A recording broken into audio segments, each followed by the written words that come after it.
Hi there, it's Shanna from the Parfumlade. Um, Welcome to Vanilla Week. It's Vanilla Week in my house, at least.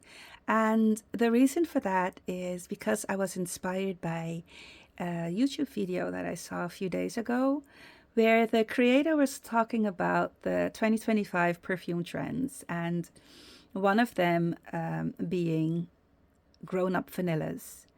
And that got me thinking about the fact that all of the perfumes in my collection are, in fact, grown up vanillas. The reason for that is because my taste in perfume leans towards darker, deeper, richer scents. I love spice, I love ambers, incense, leather, all of that good stuff, right? And so a few years ago, when I was on the hunt for my perfect boozy vanilla, I tested a lot of vanillas, and the ones that stayed in my collection were these darker, deeper, spicy, woody, grown up vanillas. And so, since I have them all out on my tray this week, I thought it was the perfect moment to share. And usually I don't talk on my videos, but I'm feeling a bit chatty today, and I guess there's a first time for everything. So let's kick it off with these two little gems. This is Vaniglia Kashmir and Vaniglia Oolong by Helan. Helan, I believe, is an Italian apothecary brand. And they're quite inexpensive. I think you can get these for anywhere between 20 and 30 euros. I wouldn't pay more than 30 euros for them. And they wear quite lightly. I have to say that. They're not powerhouse perfumes, but they are so gorgeous. And at this price point, yeah, an absolute must try. If you can get your hands on these or get your nose on these, I would definitely recommend them. Vanilla Cashmere is, like I said, very special. It's an ambery vanilla, but it's definitely more vanilla than amber. And it has really quite interesting notes like anise, tolu balsam, Haitian vetiver, basil. Not typical things that you would expect in a vanilla, and that make this perfume quite, like I said, special.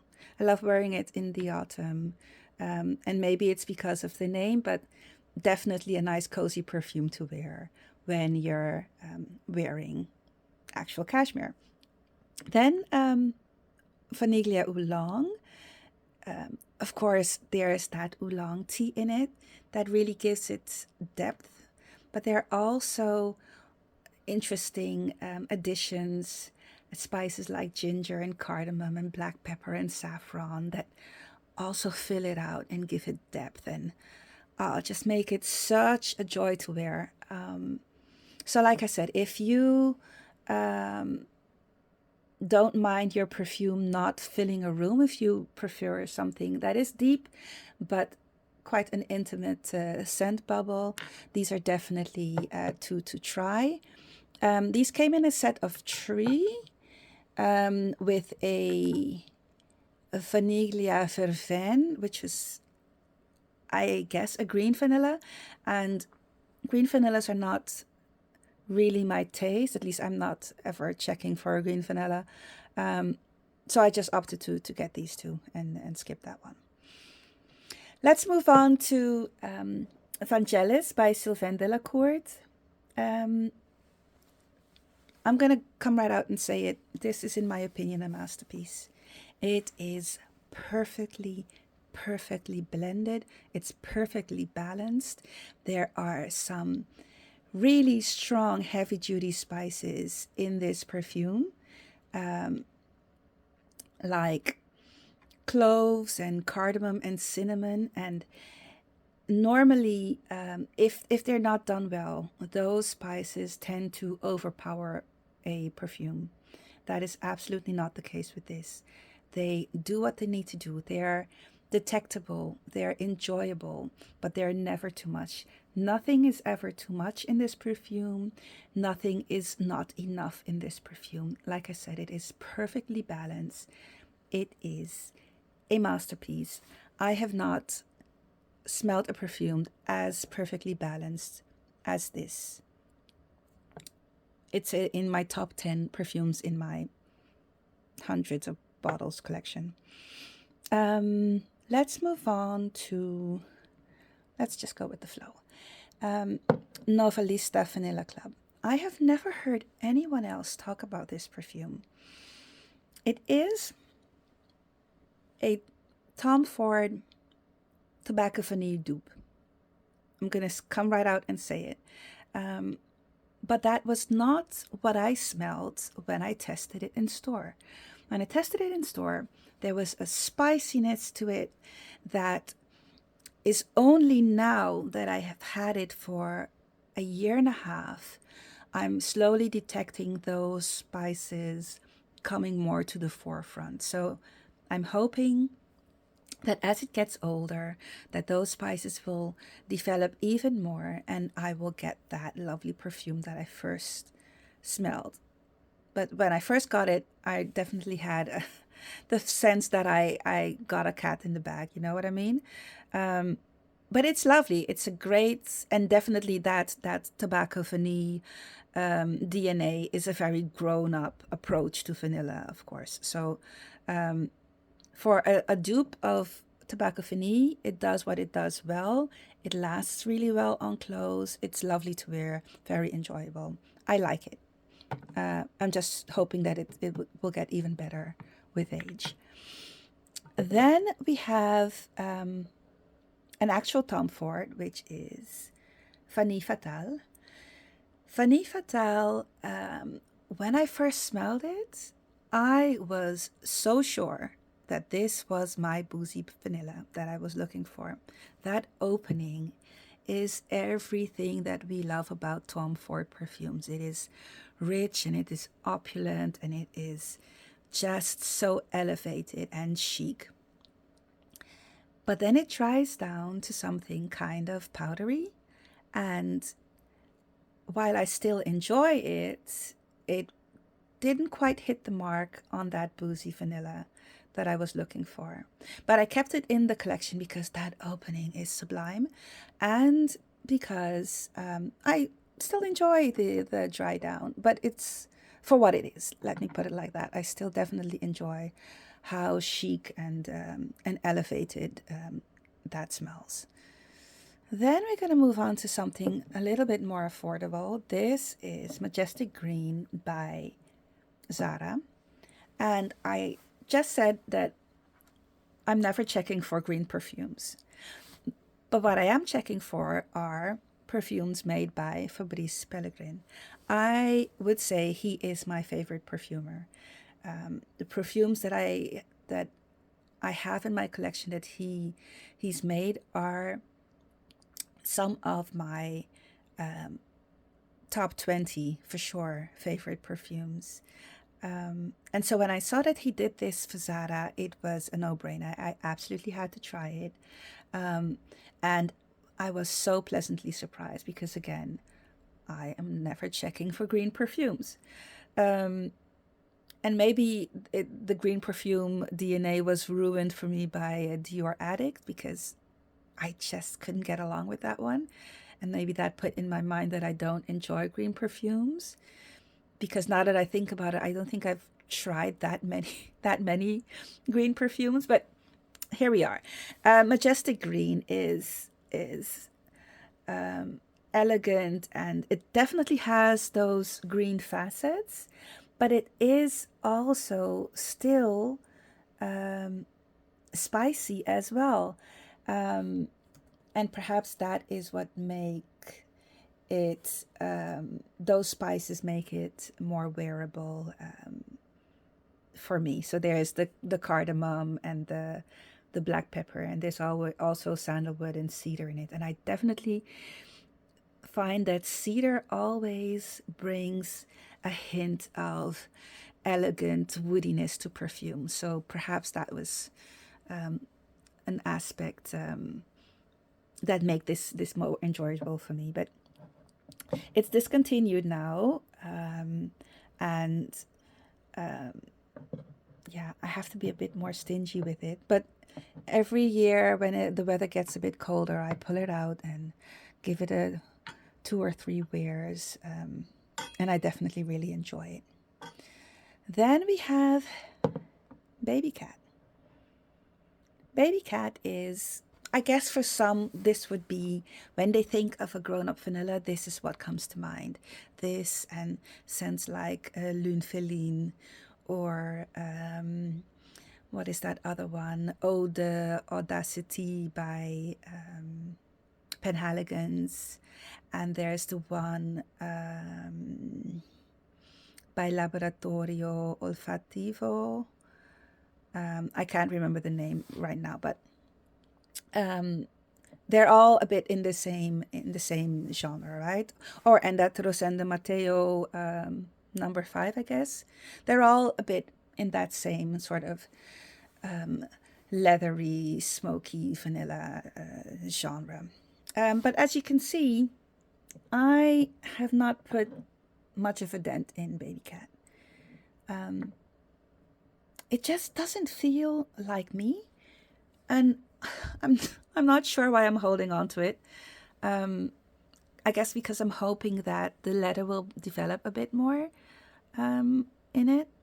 I gave it a sniff a few hours ago.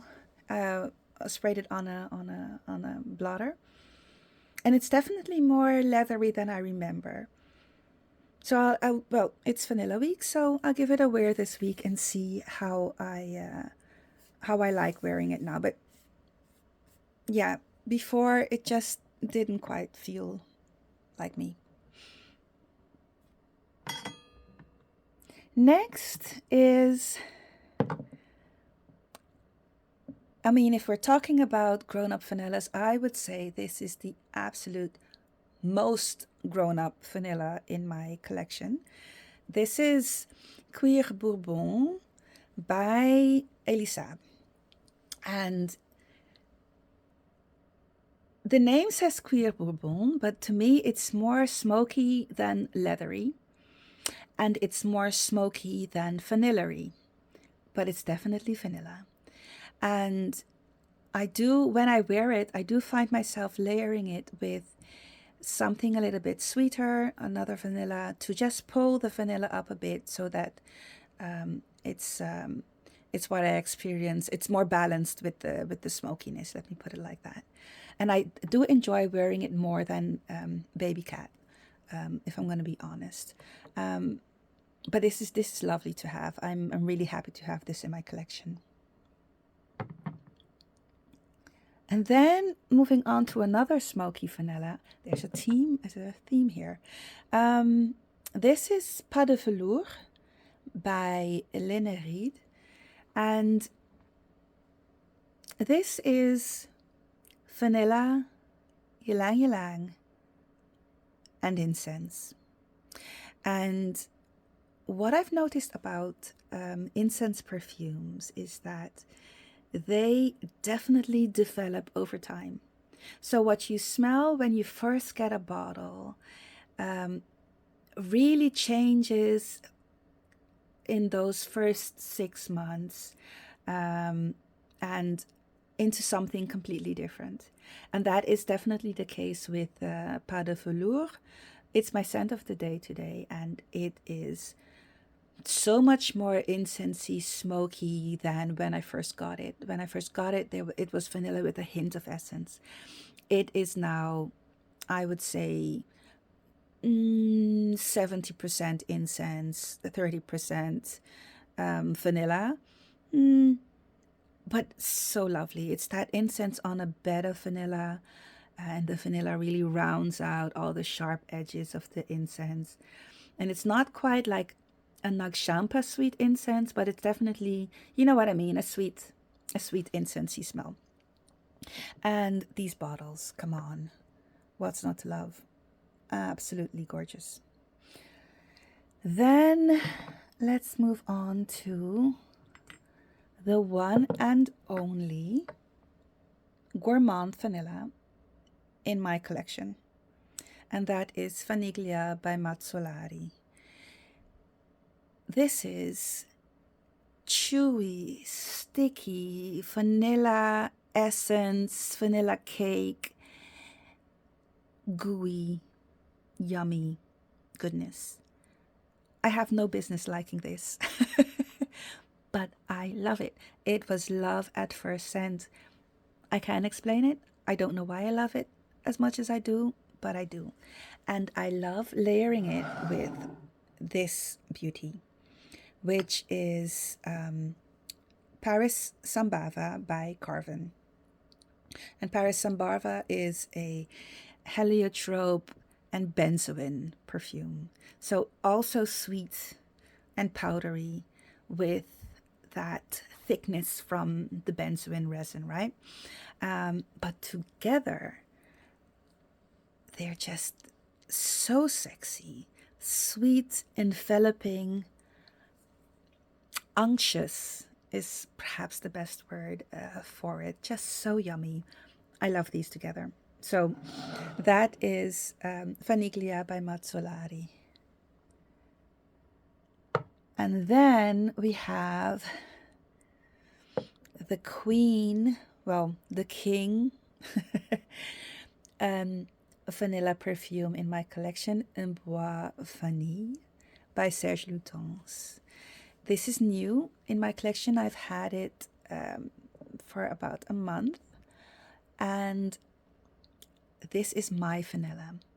I think officially my taste and my quest for a boozy vanilla has moved on. I'm now all about the spicy vanillas, and this is the ultimate. It is when people say a perfume smells like money or it smells rich, I always kind of roll my eyes because what do you mean? But to me, this smells rich, it smells opulent, it smells elevated, elegant, it smells like fancy hotels and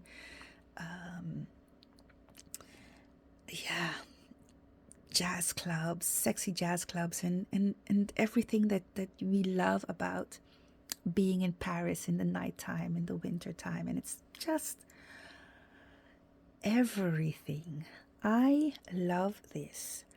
I cannot wait to wear this in the coming fall and winter. This is the one. This is the ultimate. Love it. Then I want to show you finally 2 new perfumes in my collection. These are dupes of Guerlain fragrances. This is a dupe of, I think, Vanilla Planifolia it's called. And this is, of course, the other one is, of course, a dupe of Angelique Noir. Angelique Noir is another green vanilla. So I think it's safe to say that I like some green vanillas. But I really enjoy this. And I don't know how similar they are to the real deal, but I think these 2 are quite beautiful.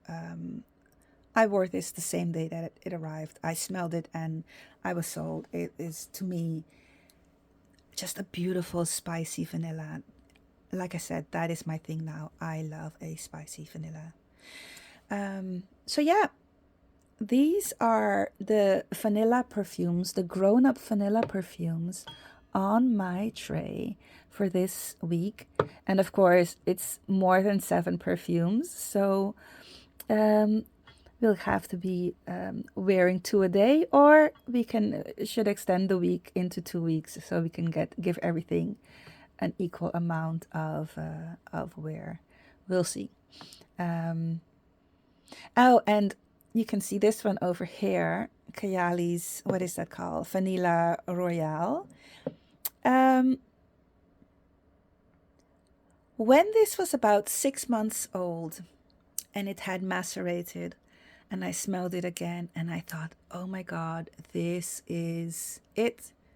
This is giving me everything that I wanted in that boozy vanilla.